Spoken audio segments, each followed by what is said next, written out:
The cross. It's the central emblem of the Christian faith. We see it as such because it's the place where we believe that God decisively dealt with the problem of sin. It's where His judgment fell hardest upon His only begotten Son, where we see in graphic terms what sin ultimately creates. The pain, the heartache, the curse, and the death that Jesus experienced is such a dramatic demonstration to us of what sin ultimately does. The thing I love about the cross is that it changes forever our view of how sin affects our Heavenly Father. I know as a kid, I thought of God as this holy God who is deeply offended and angered by sin. I mainly thought in terms of His response to sin as being wrath that was ready to be poured out on a sin and sick world. But in the cross, I've learned to understand that God's hatred of sin lies not in the fact that sin is unjust or evil or ugly or gross, not that it's nasty or dirty, but sin promotes devastation. It leads to destruction and ultimately to death. That's why God hates it. And any of us who have suffered because of sin have the opportunity to hate it in the same way that Jesus hates it, the same way that God hates sin. It wasn't until recently that I realized that the call to love God with my whole heart included not just having affection and adoration for our big and beautiful God, but that part of loving God included having compassion for Him. When Jesus came to the earth, He started out His life in a helpless condition where Mary was moved with compassion toward her little baby to draw him close and to wipe his tears and to feed his hungry cries. He ended His life as well in a place of absolute and total need. He was helpless and hopeless hanging on the cross.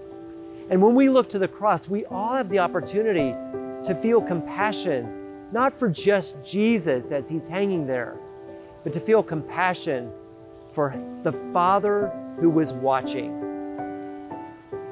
I know as a dad myself, the most intense suffering I think I've felt has been watching one of my children in pain. And in those moments that Jesus hung on the cross, not only was Jesus in agony, so was His Father.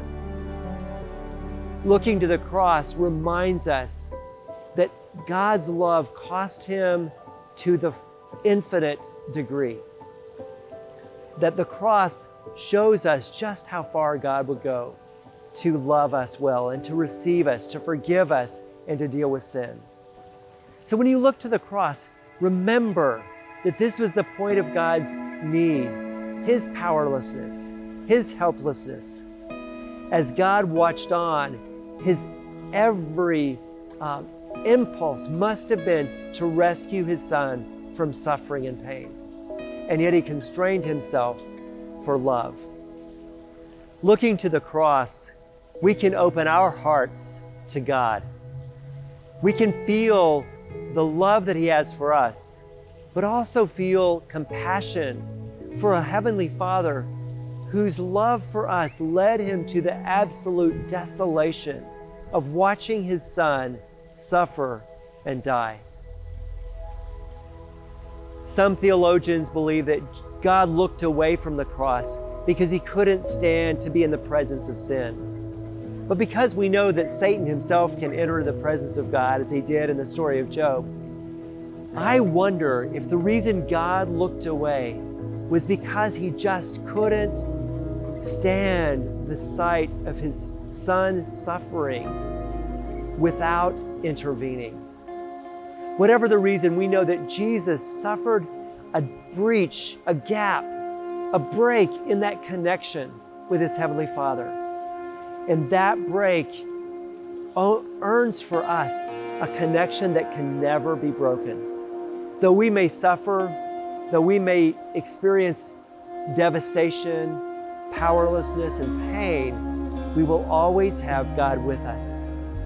And while all of Jesus' followers scattered when he was on the cross, now we can gather there, looking to Jesus as the author and perfecter of our faith, having compassion for him and for our loving God, whose love paid the final price.